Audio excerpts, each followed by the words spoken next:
vamos a hablar de ese enemigo silencioso, porque definitivamente cuando se cataloga la presión alta de este modo, es correcto. Los síntomas no se dan síntomas prácticamente, y mientras esto va creciendo, va atacando a diferentes órganos en nuestro cuerpo. Así que se vuelve un enemigo, y vamos a hablar de este tema precisamente con el doctor Alonso Acuña. Él es médico internista y le agradecemos y le damos la bienvenida. Doctor, buenos días. Buenos días, muchas gracias por la invitación. No, gracias a usted por estar aquí. Cuéntenos un poquito qué sucede con el cuerpo cuando la presión sube. ¿Qué es lo que está pasando? Bueno, lo primero que creo que hay que explicarle a la gente es un poco qué es la presión arterial, ¿verdad? Y es la presión que se genera sobre los vasos sanguíneos. Y esta presión se genera por la cantidad de sangre que está dentro de esos vasos, el tono de esos vasos, o sea, qué tan fuertes están contraídos los vasitos, y el latido, el de corazón. Cada latido del corazón hace una onda. Y esto finalmente genera dos presiones. Una que es la sistólica y una que es la diastólica. No sé si la ha oído alguien. A veces la gente le dice la alta y la baja, ¿verdad? Sí, son sistólica y diastólica. Okay. La sistólica refleja mucho eso, la dureza y el latido de ese corazón, el empuje de ese corazón. Y la diastólica refleja un poco cómo es el tono de las arterias en el resto del cuerpo, y es el momento en donde realmente se llenan de sangre la mayoría de órganos. Normalmente la presión debería ser menos de 120/80. Eso es como lo que consideramos normal. Dependiendo de lo que la asociación que se use, porque hay varias asociaciones que han catalogado hipertensión, podemos considerar hipertensión más de 130, más de 80, en algunas asociaciones más de 135, 85. Pero finalmente esto no tiene que verse como blanco o negro, o sea, no tiene que verse como estoy normal o soy hipertenso, sino un continuo. Es mejor tener presiones, por ejemplo, de 110/70 que tener presiones, por ejemplo, de 130/80, aunque todavía no sea hipertensión, alta, ¿verdad? Como tal considerado. Entonces esto, las personas la población tiene que entender que en medicina muchas cosas no son blanco-negro, ¿verdad? No es soy hipertenso o no soy hipertenso, sino que nuestra presión tenemos que cuidarla a través de toda la vida e ir viendo el comportamiento.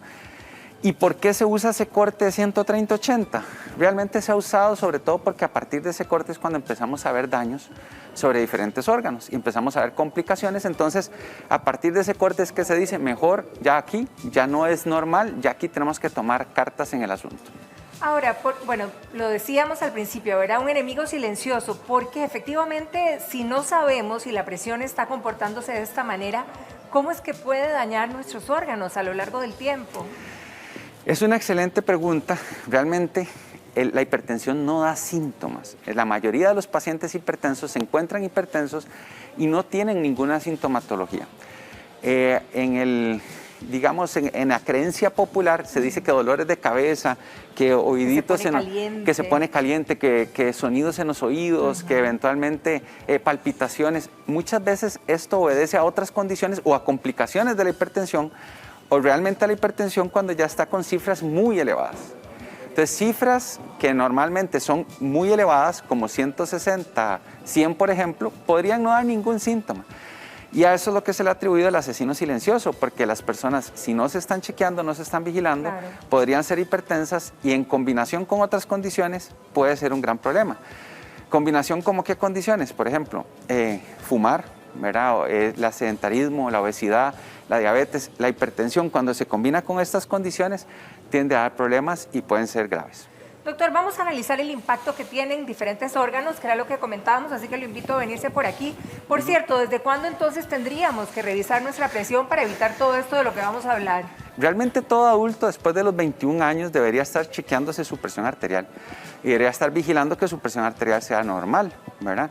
Entonces debería tener chequeo ojalá una vez al año mínimo, ojalá cada 6 meses. Ok, iniciemos por el cerebro. Una presión no controlada, ¿verdad? ¿Cómo podría afectar nuestro cerebro, bueno, por ejemplo? Aquí, en la parte del cerebro, digamos, tenemos varias arterias, las carótidas, entonces podemos hablar de que las carótidas pueden verse afectadas. Las carótidas son las principales arterias que alimentan la sangre hacia el cerebro y eventualmente pueden sufrir daño porque la hipertensión daña como una capita que está dentro de las arterias que se llama endotelio y va acelerando la aterosclerosis. La aterosclerosis es el depósito de plaquitas de grasa en esas arterias, entonces podría dañárnoslas tanto aquí como ya en la circulación que va propiamente hacia nuestro cerebro. Entonces, digamos, nosotros tenemos nuestro cerebro, ¿verdad? Y aquí viene la circulación y eventualmente arterias en el interior pueden tener pequeños daños. A eso le llamamos derrames, ¿verdad? La gente le dice popularmente, en medicina se llaman accidente cerebrovascular. Pequeños derramitos.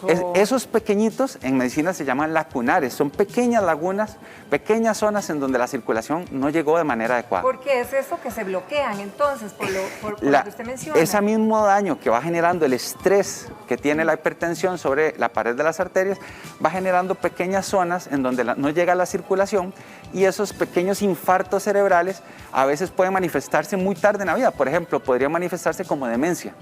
Y entonces, como una demencia senil. Pues, ajá, correcto. Entonces la persona, a eso se le llama demencia vascular y puede tener demencia vascular a los 70 años y eventualmente en ese momento percatarse que era hipertenso, nos ha pasado, o eventualmente poder tener ya un evento cerebrovascular mayor en donde no mueve medio cuerpo, no mueve bien su mano, habla mal, y eso es porque ha tenido una hipertensión mal controlada, y esas sí ya usualmente son arterias más grandes que van hacia el cerebro. O sea, doctor, pudiéramos estar pensando que esto puede suceder una y otra vez sin apenas darnos cuenta, o sea, no hay un síntoma que nos avise que esto está sucediendo. No, porque muchas veces estas zonas lacunares están en zonas donde el cerebro no traduce una función mayor motora.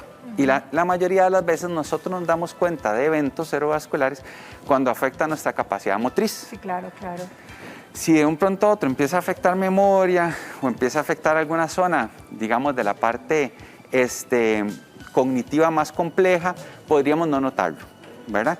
Entonces las personas a veces lo notan ya una vez que tienen un acúmulo, una carga de enfermedad importante y ha pasado el tiempo.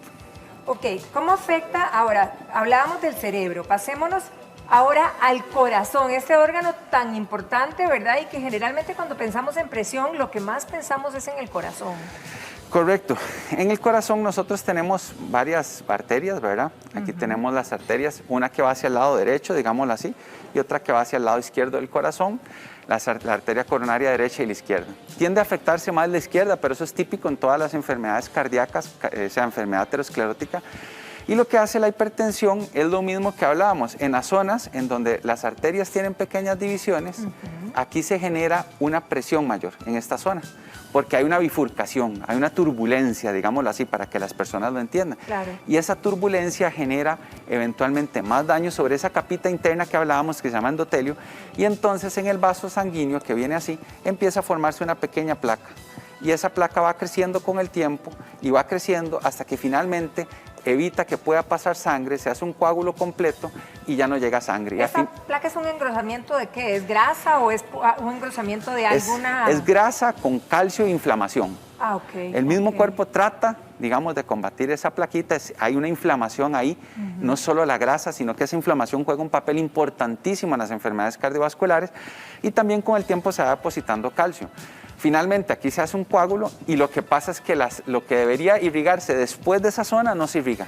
Y es donde tenemos los infartos. Eso es lo que ocurre en cerebro, pero también ocurre en corazón. Y entonces tenemos el angor, donde la persona tiene un dolor torácico importante, ¿verdad? Podríamos tener una zona que todavía deje que pase un poco de flujo, ¿verdad? Y entonces eso hace que la persona todavía no tenga el infarto, sino que logre pasar sangre. Pero cuando exigimos a ese corazón a más esfuerzo y nos ocupamos más flujo en esas arterias, claro, ya no da abasto y es donde presentan, por ejemplo, los dolores torácicos cuando hacen actividad importante. Eso es el principio por el que se hace la prueba de esfuerzo, por ejemplo. Cierto. Ahora, doctor, ya las preguntas inician entre nuestro público y amigos y Fabiola está preguntándonos que ella generalmente tiene subonazos de presión en la madrugada y lo que le han dicho los expertos es que esto es sumamente peligroso, sobre todo que haya subonazos a esa hora del día. Es una excelente pregunta porque realmente la hipertensión y en general la presión arterial para una persona sana tiene variaciones a través del día. La hipertensión tiene, digamos, un pico hacia el amanecer, ¿verdad? A esto se le ha llamado el pico matutino o el morning rise, que es cuando sube más la presión. Eso tiene que ver con liberación de adrenalina, de cortisol, de diferentes sustancias. Y el tono vascular definitivamente tiene que ver en ese momento. Las personas tendemos, aún las personas saludables, a subir nuestra presión. Si una persona está hipertensa, mal controlada, todavía va a subir más. Y podría llegar a niveles que, por ejemplo, en el resto del día en promedio por ejemplo, andemos en 150 Sí. sobre 90 y en ese momento del amanecer, por ejemplo, podría llegar a elevarse hasta 180, por Uy, ejemplo. Pero eso no es sumamente peligroso. Claro, doctor. ahí es donde eventualmente tenemos los eventos. Esto también sucede cuando un hipertenso no está controlado y quiere hacer actividad física. Acuérdense que la actividad física en su momento inicial puede elevar la presión arterial. Es como el cuerpo logra distribuir sangre a todos los músculos. También es necesario, porque además el corazón late más fuerte, se eleva la presión arterial, eso es una compensación normal del ejercicio, y si el paciente hipertenso no está bien controlado, vamos a ver una respuesta hipertensiva mucho mayor en el ejercicio. Entonces, estas elevaciones, tanto en el amanecer como en el ejercicio, son peligrosas, sobre todo aquellas personas que son hipertensas y no están controladas. Claro. Un hipertenso bien controlado no debería tener estas elevaciones y debería tener una curva más similar a la normal. Ahora, una pregunta que también se hace la gente, doctor, con el paso de los años la presión puede variar, es decir, si yo he tenido mi presión controlada toda la vida, he tenido una presión de 111, la alta, digamos, como vajilla, incluso o 100, o 100, de repente yo, cuando tenga más años, ¿puedo convertirme en hipertensa? Es una excelente observación, de hecho, y pregunta. La hipertensión tiende a ser mayor después de los 60 años, de tal manera que la mayoría de hipertensos se detectan en la tercera edad. Se ha calculado que arriba de los 80 años ya más de la mitad de los pacientes octogenarios o mayores son hipertensos. Y se calcula que arriba de 60 años, alrededor de una cuarta parte de la población, a tercera parte, ya son hipertensos. Antes puede variar un poco según las condiciones de esta persona, si esta persona tiene sobrepeso, sedentarismo, tabaquismo, otras, pero ya después de los 60 años empieza a haber un fenómeno se confunde mucho con arteriosclerosis, la aterosclerosis, ¿verdad? La aterosclerosis es esa formación de la plaquita que veníamos hablando, y la arteriosclerosis es que la arteria se va haciendo dura, y eso pasa con el paso de los años. Va perdiendo esa elasticidad, así como se pierde elasticidad en algunos tejidos con el paso de años, las arterias pierden su elasticidad y esto va haciendo que suba la presión, sobre todo la presión sistólica, la primera, la alta que la gente le dice. ¿Por qué? Porque es lo que hablábamos, que esa tiene que ver con la elasticidad de las arterias, ¿verdad? Y en el momento que el corazón hace su latido y envía la sangre al resto del cuerpo, aquí hay menos elasticidad y la presión tiende a estar un poco más alta. Bien, examinemos ahora los riñones, doctor. ¿Qué pasa? ¿Cómo puede impactar la hipertensión? Vamos a pasar por acá. La hipertensión es importantísimo porque en riñones, tanto el daño propio del riñón puede generar liberación de sustancias hacia el resto del cuerpo que me elevan la presión arterial, como la misma hipertensión hacia el riñón lo puede dañar. Híjole. Entonces, cuando tenemos un paciente hipertenso, ver riñón es importantísimo. Muchas veces su hipertensión es debido a un daño renal. En otras ocasiones, que la gran mayoría de las ocasiones, la función del riñón de los riñones es adecuada. Y los riñones no son problema, pero si no cuidamos la hipertensión ocurre lo mismo. Los riñones tienen unos vasitos que se vuelven a hacer como unos colochitos, digámoslo así. Estos vasitos se llaman glomérulos y es donde se filtra la sangre. Y normalmente ahí al filtrarse la sangre es que nos permite mantener un adecuado funcionamiento de niveles de eliminar, digámoslo así, ciertos tóxicos y ciertos ácidos. Cuando la presión empieza a generar daño sobre este ovillo, sobre este acolochamiento, digamos, de vasitos capilares, empieza a dejar zonas que van como perdiendo su capacidad de filtración. Y entonces eso es lo que finalmente puede generarnos problemas a nivel renal y lo que se llama falla renal crónica. Entonces, la hipertensión mal controlada va dañando estos glomérulos, va dañando la capacidad de los riñones de filtrar y se pierde eso y finalmente puede llegar a requerir incluso hasta unas diálisis y otros medicamentos. Es bastante el impacto. Claro, si uno tiene una hipertensión mal controlada, y esto ni qué decir en un diabético, por ejemplo, un paciente obeso o un paciente que está fumando, ¿verdad? Se multiplican las posibilidades del daño, digamos. Claro, porque todos los factores de riesgo se mezclan, ¿verdad? Se juntan y se potencian entre sí. Entonces la hipertensión es siempre un mal acompañante de estas otras enfermedades. Ok, ¿qué pasa con la vista, doctor? Porque todo lo que se habla, ¿verdad? Que la presión sube y va hasta la cabeza, uno se imagina que, bueno, que va a impactar tremendamente, por ejemplo, la vista. Correcto. Aquí tenemos, mis capacidades artísticas no son las mejores. Se entienden perfectamente, ¿verdad? Pero doctor. aquí tenemos el ojo. La persona va a ver a través de su pupila y aquí al final vamos a tener toda una capita. Esta capita es lo que se llama retina, es donde capturamos la imagen. Esta capita a su vez está muy irrigada por vasos arteriales y depende mucho de esa irrigación. Por eso los diabéticos llegan a tener problemas de vista también. Los hipertensos igual, si no está bien controlada vamos a tener lo que se llama una retinopatía hipertensiva, o sea, vamos a dañar nuestra retina y finalmente puede generar daño inclusive en agudeza visual.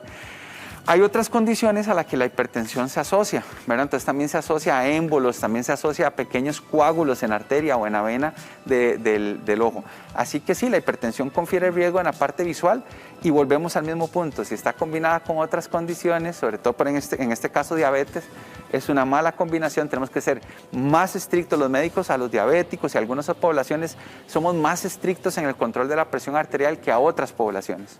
Y eso es importante. Doctor, hay dudas en cuanto a la toma de presión. La gente se está preguntando si es que verdaderamente se debe tomar en ambos brazos. Sí.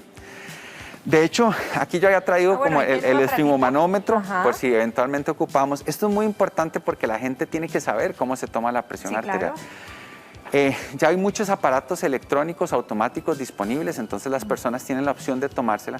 Tiene que estar 5 minutos sentado.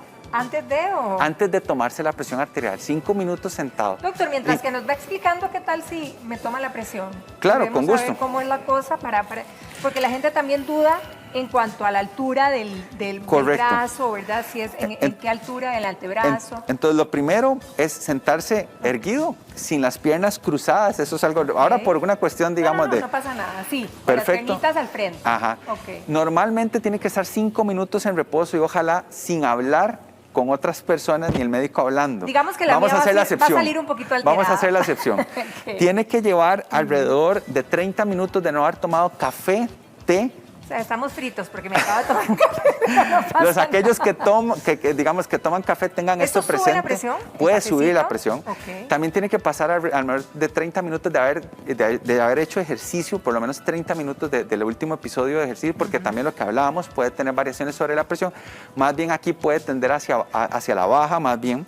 Igual que la comida, a veces después de las comidas la presión, como la circulación se redistribuye, puede tender a bajar. ¿Hay una hora específica en que ustedes recomiendan que una persona que esté dudando, digamos, de su presión, empiece a hacer tomas? En la forma matutina es muy importante hacerlo, por eso que hablábamos de la elevación. Ojalá antes de las 8 de la mañana. ¿Antes de las 8? Sí. Esto tiene una circunferencia y tenemos que estar seguros que el manguito que escogemos, o sea, esto, cubre al menos 80% del brazo, de la circunferencia del brazo de la persona. En el caso suyo está muy bien. Vean que también estamos buscando que el manguito esté como a la altura media, digámoslo así, como a la altura del corazón. Ok, eso es importante. ¿El manguito qué es? Es esto, el manguito es esta parte. Esta parte donde cerramos. Ajá. Ok, lo otro es que cuando... ¿El brazo tiene que estar apoyado? Eso es lo que vamos a ver. Normalmente en una mesa, ¿verdad? O alguna zona en donde tenga la misma altura del corazón. Cuando es automático ya simplemente el proceso cambia, se estripa y ya la máquina va a darlo. Y estas máquinas, las personas siempre nos preguntan, ¿son precisas? No? Sí. Son bastante precisas y cuesta que se descalibren, que es otra cosa que hay duda. Muchas veces las personas dicen, se descalibra muy fácil. No es cierto, ya los métodos de producción han corregido este problema. Se tiene que tomar en ambos brazos y vamos a usar la presión más alta y al menos tiene que tomarse 2 veces de parada de 1 minuto. Ahora lo vamos a hacer solo una vez. Está bien. Y de eso se saca el promedio, ¿ok? Entonces mi recomendación es que lo tomen al menos 3 veces, ojalá de ambos brazos y saquen promedio, ¿ok? Entonces aquí vamos a ponerlo. Normalmente los que tienen para inflar, esto primero se mide lo que es la oclusión. Entonces yo primero inflo para ver cuándo pierdo el pulso, digamos, del brazo, el pulso radial. Y en el momento que aparece el pulso radial, yo sé que esa es la presión, la primera, digámoslo así, la sistólica. Y a partir de ahí yo voy a empezar a inflar 20 más. En el caso suyo está normal, está en 120, muy bien. Y ahora vamos a desinflarlo por completo y vamos a ponerlo. Cuando la tomamos normalmente no hablamos, hacemos silencio, tanto el paciente como el médico. Ya ahí empezó, el primer sonido es el que nos marca la presión alta, digámoslo así, la sistólica. Y cuando se acaban los sonidos, nos marca la presión diastólica. En el caso suyo está muy bien, Está, sí, 120/70, a pesar del café. A pesar, bueno, un cuarto de café. Ahora, doctor, digamos, si hubiéramos encontrado que a lo mejor mi presión no está tan buena, ¿verdad? ¿Qué es lo que uno debe hacer? ¿Cómo debe proceder para verdaderamente empezar a controlar y prevenir todos los daños de los cuales hemos hablado? Ok, en el momento que una persona se diagnostica hipertensión o tiene dudas si es hipertensa, debe consultar a un médico. ¿Por qué? Porque tenemos algunas formas de monitorizar esto en casa y decirle al paciente, o inclusive ponerle un aparato para ver por 24 horas si es hipertenso. Si ya se determina que es hipertenso, también empezaríamos tratamientos. Y hay tratamientos muy particulares para cada tipo de población. Si usted tiene obesidad, si usted es diabético, si usted es adulto mayor, algunos funcionan mejor en raza negra, otros funcionan mejor, digamos, en pacientes que tienen problemas de corazón. Entonces vamos escogiendo según el tipo de paciente que sea. Entonces en el momento que la persona tenga sospechas o documente presión arterial, es mejor controlarse, empezar ya un seguimiento médico, y el seguimiento típico es usualmente cada 4 meses. Algunas veces se puede inclusive extender cuando la presión es muy bien controlada, o puede ser más seguido si tiene otras condiciones que requieran un seguimiento estricto del paciente. Excelente, doctor. Muchísimas Con mucho gracias. gusto. Como siempre, un placer tenerlo aquí en nuestra casa. Y le deseamos feliz año, doctor. Gracias, Muchas igualmente. gracias. Y a cuidar esa presión, todos. Gracias.